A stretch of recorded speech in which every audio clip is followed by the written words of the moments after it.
Deus da esperança vos encha de todo gozo e paz na vossa fé.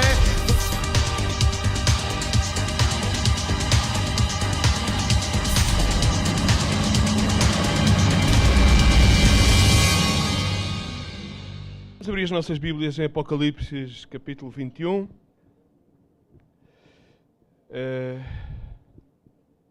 E diz à pessoa que está ao teu lado, faz uma pergunta. Quantas vezes fazes o correto incorretamente? Pergunta só. É uma meditação, simplesmente. Quantas vezes fazes o correto incorretamente? Ok? Apocalipse, capítulo 21, podemos ler a partir do verso 21, que Deus abençoe a sua palavra e nos abençoe como nos tem abençoado até hoje. As 12 portas eram 12 pérolas, cada uma das portas era uma só pérola, e a praça da cidade era de ouro puro, transparente como o vidro. Nela não vi, quero que sublinhes este verso 22 particularmente, nela não vi santuário, porque o seu santuário é o Senhor Deus Todo-Poderoso e o Cordeiro. A necessidade não necessita nem de sol, nem da lua, porque nela resplandecem, porém a glória de Deus a tem alumiado. E o Cordeiro é a sua lâmpada. As nações andarão à sua luz, e os reis da terra trarão para ela a sua glória. As suas portas não se fecharão de dia, nem de noite, e a noite ali não haverá. E a ela trarão a glória e a honra das nações. E não entrarão nela coisa alguma impura, nem o que pratica abominação ou mentira, mas somente os que estão inscritos no livro da vida do Cordeiro. Amém? Está a falar sobre a Nova Jerusalém e faz-nos refletir algo que é muito importante, que no outro dia compartilhei também com os irmãos e compartimos estes dias também com o pastor Miguel. Hoje vimos aqui aquilo que se pode, em termos evangélicos, considerar um templo, mas nós temos que pensar numa coisa: será que estamos acostumados a vir ao templo, ou será que entendemos que na realidade somos um templo? E aquilo que a palavra de Deus ensina acerca da nova aliança estabelecida em Jesus Cristo, conforme está escrito, e queria passar aos irmãos que me ajudassem em Hebreus 9,14, já não necessitamos andar com a arca da aliança, tal como fizeram os hebreus no antigo pacto, porque foi estabelecida uma nova aliança por meio de Jesus Cristo. Quando mais o sangue de Jesus Cristo, pelo Espírito Eterno, se ofereceu a si mesmo imaculado, a Deus purificará das obras mortas a vossa consciência para servir ao Deus vivo. Amém? Temos uma nova aliança estabelecida pela sangue de Jesus. Amém? Estamos aqui, irmãos. Então temos que entender que nós somos o seu templo, e conforme Paulo escreve aos Coríntios, ele tem zelo pelo seu templo. Amém? Estamos aqui despertos, acordados. E há um exemplo que também queria enquadrar-lo, uma vez que ainda não terminei a série dos paus e das pedras. Falta uma que é a derradeira batalha entre David e Golias, que ficou significada. Mas David foi um homem que desejou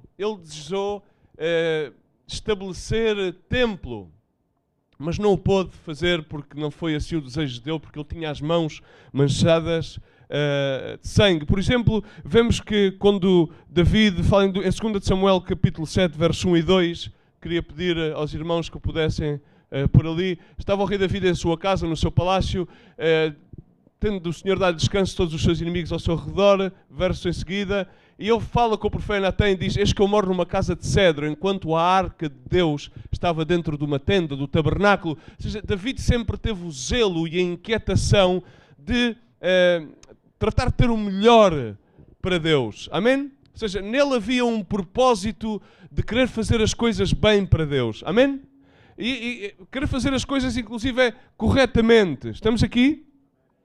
E a Arca da Aliança, por um tempo, foi capturada pelos filisteus. Então eu queria ler a história que toda a gente conhece, no qual Uzá perece quando David tenta trazer a Arca de novo para Israel. 2 Samuel, capítulo 6, verso 1, diz: tornou David a juntar todos os escolhidos de Israel, cujo número era de 30.000, Depois levantou-se David e partiu para Baal, Judá, com todo o povo que tinha consigo, para trazerem dali para cima a arca de Deus, o qual é chamada pelo nome, o nome do Senhor dos Exércitos, que se assenta sobre os querubins. A arca que tem o significado, conforme lemos ainda há bocadinho em Apocalipse, a arca significa o cordeiro, a arca significa a palavra, dentro da arca estão as tábuas da lei, que significa a palavra viva, o verbo, que é Jesus Cristo, e dentro da arca existe outra arca mais pequena, e dentro dessa pequena arca está o maná, que também significa a própria palavra viva da qual nos alimentamos.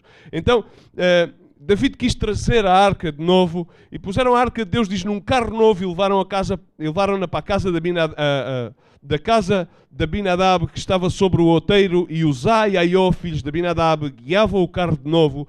Foram, pois, levando da casa adiante a arca. E daí David e toda a casa de Israel tocavam perante o Senhor com toda a sorte de instrumentos, de pau e faia, como também com harpas, salterios, tamborins, pandeiros e símbolos. E quando chegaram à eira de Nacon, Uzá estende a mão, já agora, estende a mão, todos estendam a mão, estendeu a mão para agarrar a arca de Deus e pegou nela, porque os bois tropeçaram. Então a ira do Senhor se acendeu contra Uzá e Deus o feriu aí, e Uzá morreu junto à arca de Deus, por isso chamou-se esse lugar Pérez Uzá. Amém? Estamos aqui? Ok. A arca tinha sido perdida pelos filisteus. Toda a gente sabe porque é que a arca foi perdida pelos filisteus? Ninguém sabe? Quem é que sabe? Ajudem-me, que eu já me esqueci. Porque é que a arca foi perdida pelos filisteus? Porque é que foi? Porque é que Israel perdeu a arca para os filisteus? Talvez algum jovem da escola dominical possa ilustrar-nos porque é que foi. Porquê? O que é que existia em Israel? Houve uma decadência espiritual dali, dos seus filhos, e em certo acontecimento, os filisteus estavam, apesar de tudo, ou fizeram uma festa em Israel, e eles, ao ouvirem, estavam assustados, mas depois decidiram atacar e conquistaram a arca aos hebreus, aos israelitas. Amém? Mas realmente a causa principal foi porque houve uma decadência. Houve uma decadência no cuidado da Arca da Aliança, o que significa a presença de Deus. Nomeadamente, muitas das vezes na vida dos cristãos, decai o cuidado da presença de Deus. E a presença de Deus decai porque muitas das vezes pensamos exatamente que conseguimos fazê-lo simplesmente ao domingo, quando vimos ao templo, ou quando nos congregamos no nome de Jesus, ou em alguma das atividades que temos assignadas nas congregações às quais fazemos parte. Mas nós somos o templo de Deus. Amém? E como Ele também é o nosso templo, há aqui uma reciprocidade com Deus. Ele é o nosso templo e Ele é o nosso templo. Nós somos altar, sacrifício, e Ele dá-nos essa graça especial e faz-nos nós copartícipes. Mas vejamos que muitas das vezes poderemos inclusive querer fazer as coisas corretamente, mas estamos a fazê-las incorretamente. Isto passou exatamente com David. David tinha uma inquietação dentro do seu coração de querer de novo recuperar aquilo que se tinha perdido. Todos nós, quando perdemos certas e determinadas coisas na vida que entendemos que são importantes, o que é que queremos fazer? Reavê-las, recuperá-las. Ou seja, David dava a importância necessária e devida, diz comigo, David dava a devida importância à Arca da Aliança. Ele sabia que a Arca da Aliança tinha que estar no sítio devido, que era em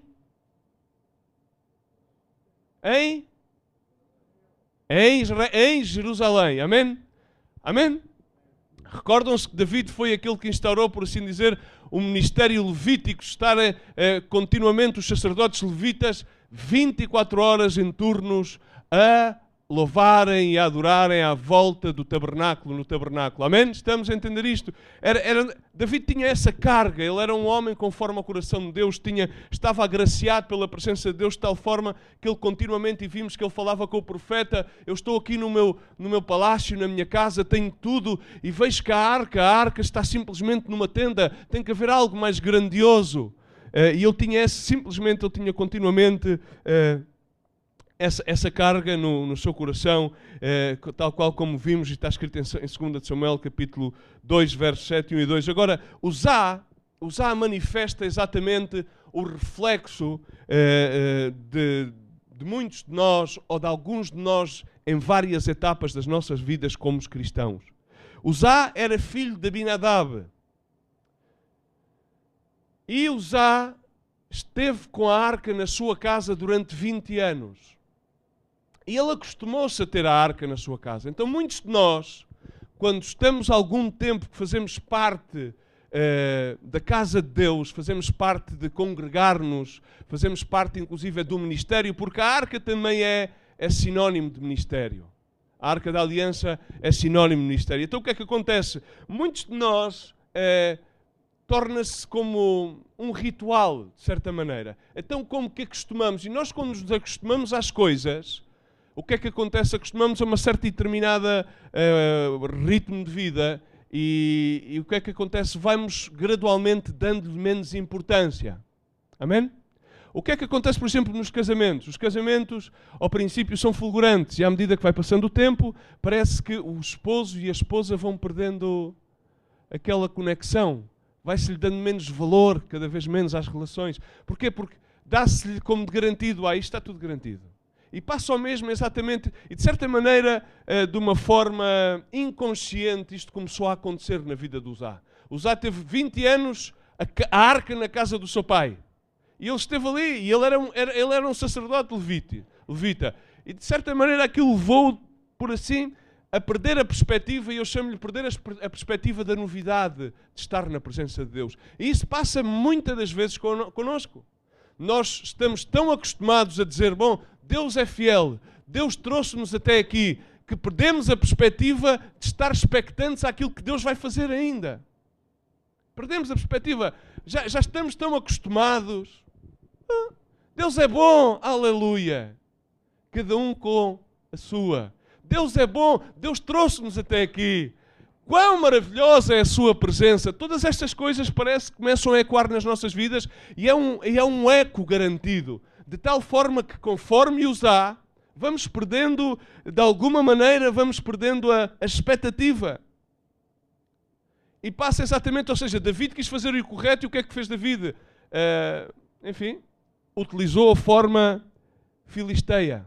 Mas Deus tinha deixado ordens de como é que a arca tinha que ser transportada. Isto está escrito exatamente em Êxodos, e não vou contar os versículos. Deus disse exatamente como é que tinha que ser transportada a arca, porque a arca, que era feita em madeira de acácia e fundida todo o seu interior com ouro e revestida, tinha uns aros que tinham que depois ser, nesses aros tinham que ser enfiados uns paus de madeira de acácia e tinha que ser levada sobre os ombros de sacerdotes levitas. Amém? Havia uma forma correta. Deus mandou fazer de uma forma correta. Deus, quando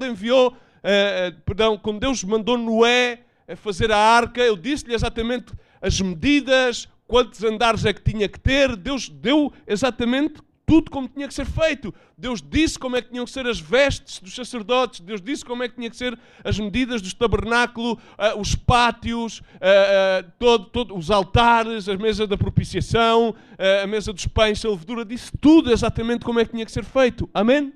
Não basta só com querer fazer.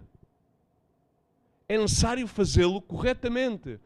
Porque muitas das vezes queremos fazer as coisas para Deus, mas temos que as fazer como Deus quer. Amém?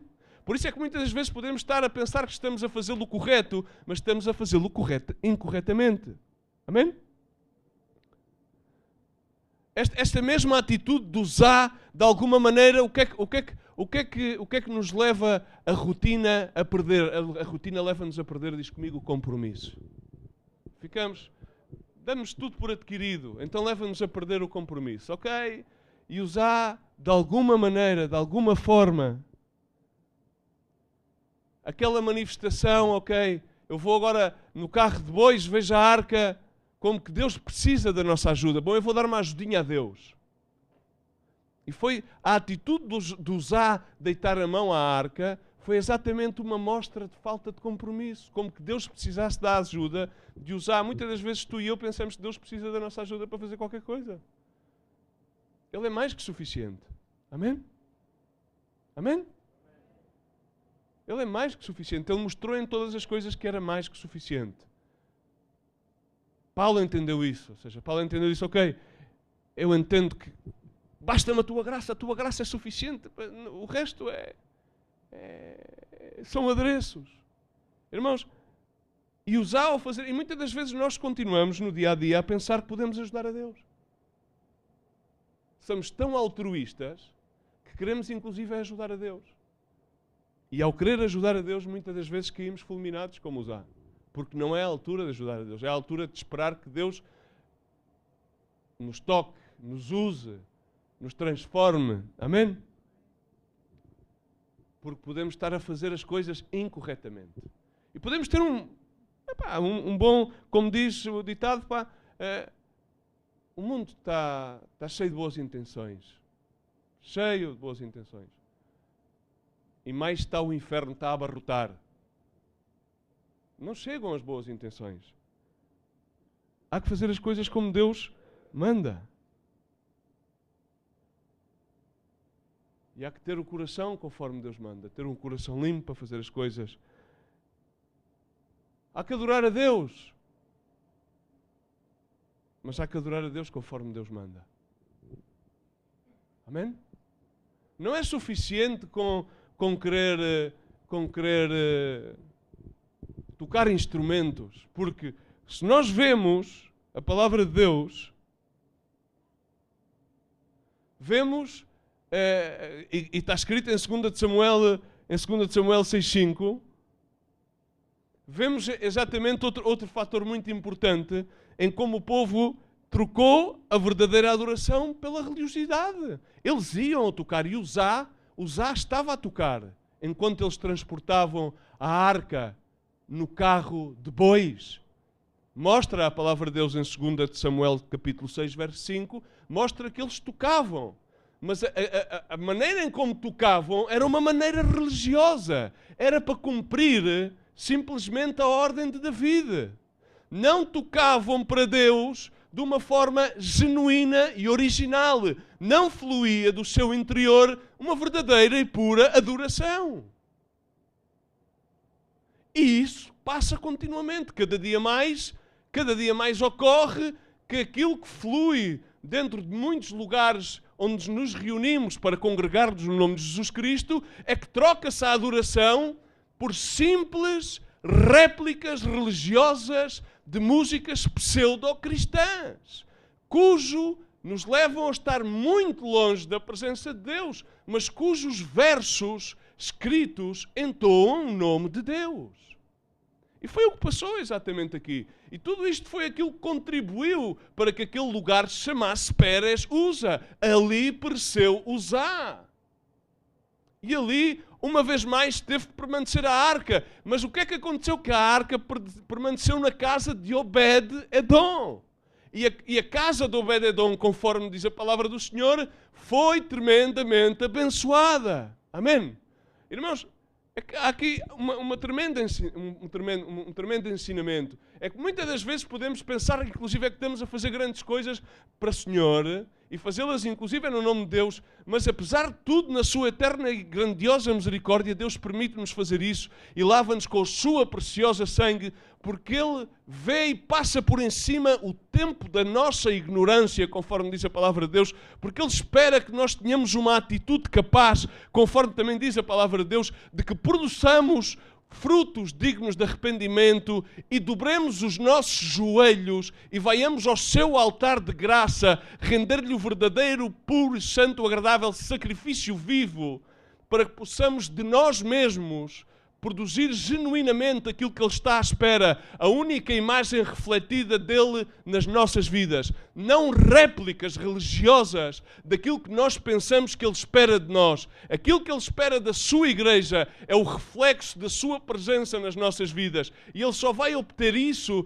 da maneira em que nós genuinamente possamos abrir os nossos corações de par em par para que a sua sangue nos possa rociar, limpar e nós estejamos continuamente a produzir seguir réplicas religiosas, adorações que não interessam, réplicas religiosas de tentar ajudar-lhe a Deus a alcançar algum tipo de coisa, ou pensarmos que possamos nós, de alguma maneira, levar alguém à conversão, se não for o poder do Espírito Santo a tocar, se não for a rema, a palavra viva, o verbo de Deus, se for Ele a tocar as vidas, nada, tudo é em vão. Em vão é a obra do Senhor se não for Ele a operar por meio de nós. Amém, irmãos?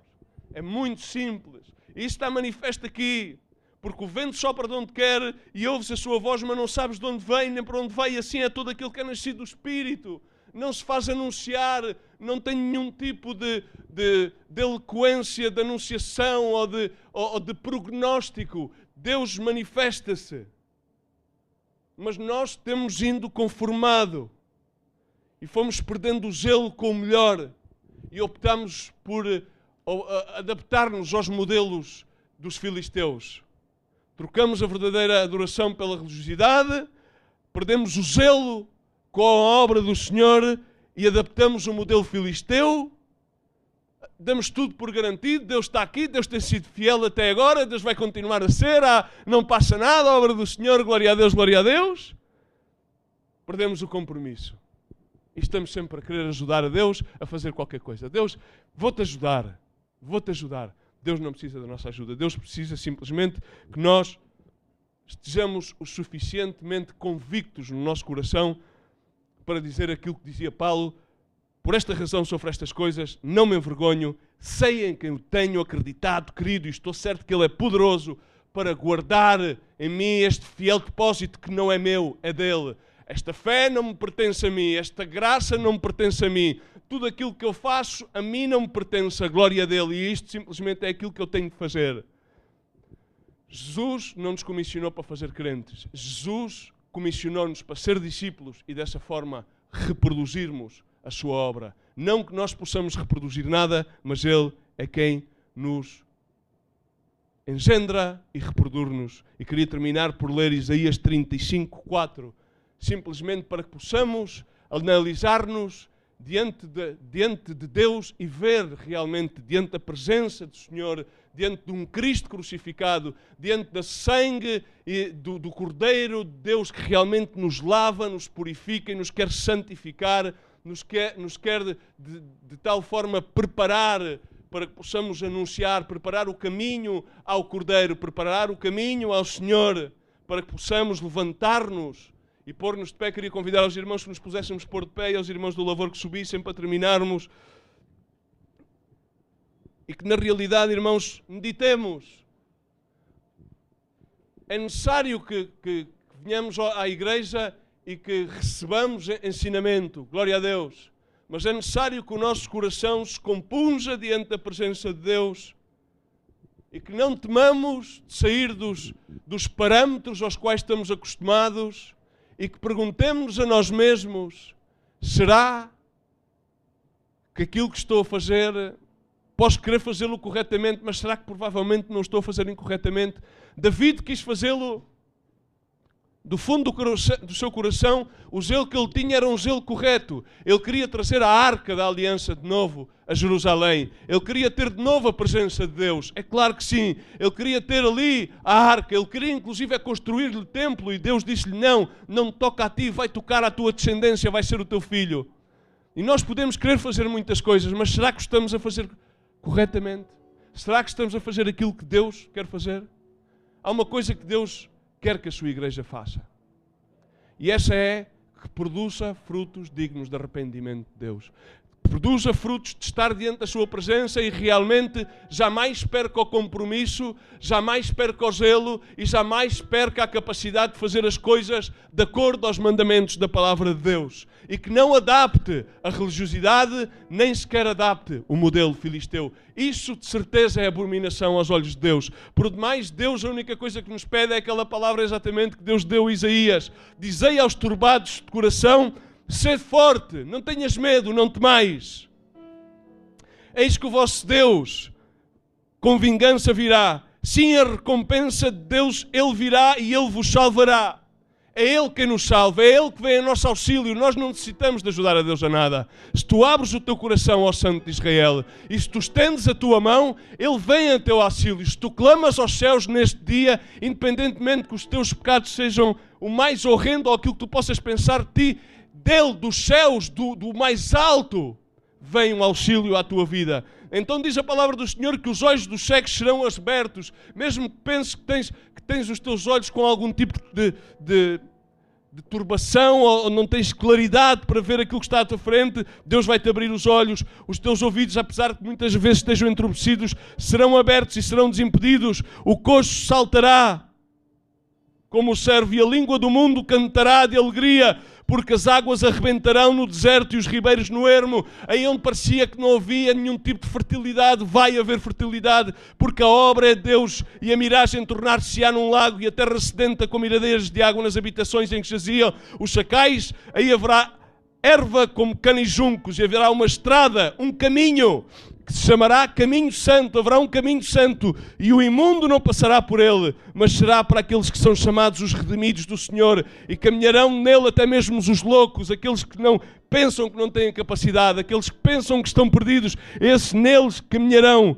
e não errarão. Amém? Isto é uma promessa tremenda. Queres receber esta promessa para a tua vida? Fecha os teus olhos aí onde estás e recebe nesta manhã esta promessa para a tua vida. E se queres clamar ao Senhor na tua angústia aí onde estás, Ele é oportuno para ouvir a tua oração. Eu quero que hoje, no nome de Jesus Cristo, quero que tu recebas bênção desde o céu, que tu clames a Deus aí onde estás, seja qual seja o teu problema. Se não consegues vencer a adição, se não consegues vencer a tentação, é Deus quem te vai livrar, é o poder do Espírito Santo que vai romper todo o jugo, é Ele quem te vai abrir o caminho, é Ele quem vai desimpedir os teus ouvidos para ouvires a palavra de vida, que vai desatar as ataduras do teu coração e da tua mente. Pai, no nome de Jesus Cristo, Senhor, eu quero agradecer-te nesta manhã, Senhor, por cada vida aqui, Pai, no nome de Jesus. Eu peço-te, Espírito Santo, Senhor, que sejas propício, Senhor, a este lugar, Pai. Senhor, e que não permitas, meu Deus, que o diabo engane, Senhor, de nenhuma vida. Pai, no nome de Jesus Cristo, repreendemos a Satanás, proclamamos o teu senhorio e a tua majestade, Pai. Pai, no nome de Jesus, Senhor, tu, Senhor, és o Cordeiro imolado que tiraste o pecado do mundo, Senhor, e é por meio dessa sangue derramada na cruz do Calvário, pelo qual temos entrada diante do teu trono celestial, Senhor. Por isso estamos confiados, Senhor, temos acreditado, Senhor, e não temos vergonha de acreditar, Senhor, nessa sangue, num Cristo crucificado, no poder do Evangelho da cruz. Sabemos que somos o teu templo, Senhor. Tu és o nosso templo. Assim que, Pai, no nome de Jesus, proclamamos a tua bondade, proclamamos a tua misericórdia, Senhor. Sê oportuno, Senhor. Sê oportuno, Senhor. E vem proclamar, Senhor, salvação às almas, Senhor. Venha proclamar, Pai, no nome de Jesus Cristo, liberdade, Senhor, sanidade, Senhor, na vida daqueles que oportunamente, Senhor, rendem, Senhor, o seu coração ante os teus pés. Agora, no nome de Jesus Cristo, Senhor, queremos louvar o teu nome, Senhor. Queremos render-nos diante de ti, Senhor, reconhecendo a ti, Senhor, todo o senhorio e toda a majestade, Senhor. No nome de Jesus, te damos graças por sempre e sempre. Toda a glória e honra seja a ti, Cordeiro de Deus. Abençoa cada vida aqui agora no nome de Jesus. No nome de Jesus Cristo. Toca cada vida de acordo às suas necessidades, Pai. No nome de Jesus. No nome de Jesus Cristo. Espírito Santo de Deus. Toca, Senhor. Toca as vidas, Pai, no nome de Jesus Cristo. E recebe a honra e a glória, Pai. No nome de Jesus Cristo. E aí onde estás, enquanto louvamos a Deus, oportunamente, levanta a tua voz ao Senhor, clama a Ele e Ele responderá. Clama a Ele e Ele ouvirá desde os céus e será oportuno para vir em teu auxílio e em teu socorro.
ti. Só tu és digno para sempre. Vamos, igreja. Sempre. Santo, Santo.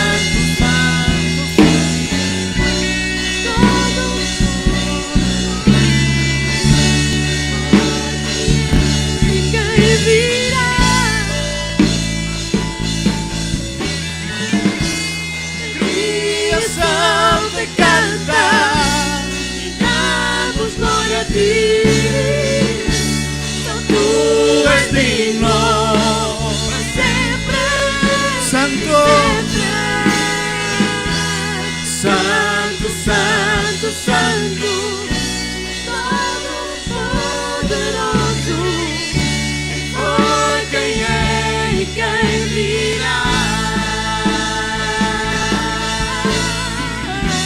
a criação te canta.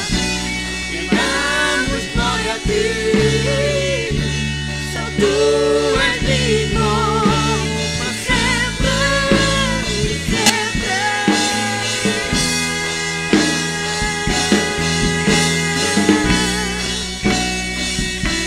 Sempre e sempre. Levantamos nosso louvor a ti.